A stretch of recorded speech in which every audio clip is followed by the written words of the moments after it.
امریکہ ہو یا ایران، کسی بھی ملک کے لیے اس حقیقت کو نظر انداز کرنا ناممکن ہے کہ عمران خان اس وقت پاکستان کی سب سے بڑی عوامی قوت کے نمائندے ہیں۔ واشنگٹن جانتا ہے کہ پاکستان میں کوئی بھی طویل مدتی معاہدہ یا سیکیورٹی تعاون تبھی مستحکم ہو سکتا ہے جب اسے عوامی تائید حاصل ہو۔ عمران خان کی کال پر لاکھوں لوگوں کا سڑکوں پر آنا امریکی تھنک ٹینکس کو یہ پیغام دیتا ہے کہ عوامی موڈ کو سمجھے بغیر کیے گئے فیصلے الٹے پڑ سکتے ہیں۔ ایران کے لیے ایک ایسا لیڈر اہم ہے جو آزاد خارجہ پالیسی کا حامی ہو۔ تہران دیکھ رہا ہے کہ عمران خان کا بیانیہ خطے میں مغربی مداخلت کے خلاف اور خود مختاری کے حق میں ہے، جو ایران کے تصویراتی مفادات سے میل کھاتا ہے۔ عمران خان نے اپنے دور اقتدار میں ایران اور سعودی عرب کے درمیان جو ثالثی شروع کی تھی، اس کا اثر آج بھی موجود ہے۔ ایران انہیں ایک ایسے شخص کے طور پر دیکھتا ہے جس نے اسلاموفوبیا کے خلاف عالمی سطح پر آواز اٹھائی اور مسلم ممالک کو ایک پلیٹ فارم پر لانے کی کوشش کی۔ امریکہ کے لیے عمران خان ایک مشکل لیکن ضروری فریق ہیں۔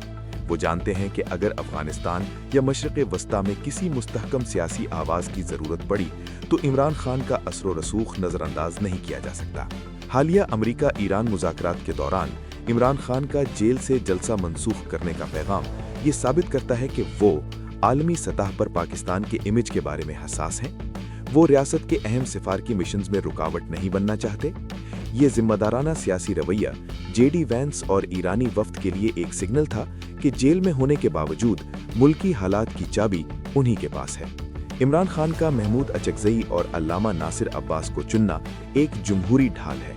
یہ عالمی برادری کو پیغام ہے کہ پی ٹی آئی صرف ایک شخص کا نام نہیں بلکہ ایک وسیع البنیاد سیاسی اتحاد ہے جس کے پاس پختہ فکری بنیادیں ہیں۔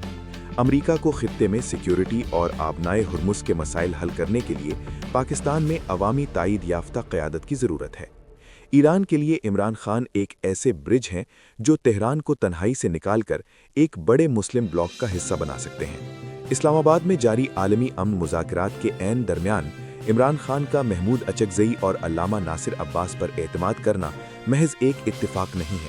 یہ ایک عالمی پیغام ہے کہ پاکستان کی عوامی طاقت کو مائنس کر کے خطے میں امن کا کوئی بھی خواب ادھورا ہے۔ جے ڈی وینس کی اسلام آباد آمد اور بغیر کسی ڈیل کے واپسی اس بات کی گواہی ہے کہ جب تک عوامی لیڈر کی آواز شامل نہ ہو، عالمی معاہدے ریت کی دیوار ثابت ہوتے ہیں۔ تجزیہ کاروں کے مطابق جب تک پاکستان کا سب سے بڑا عوامی لیڈر جیل میں ہے، سرمایہ کار خصوصاً مغرب سے ہچکچاہٹ کا شکار رہیں گے۔ سیاسی استحکام ہی آئی ایم ایف اور ورلڈ بینک کے لیے گرین سگنل ہے۔ امریکہ ہو یا ایران، وہ عمران خان کے سیاسی اثر و رسوخ کو کیوں نظر انداز نہیں کر سکتے۔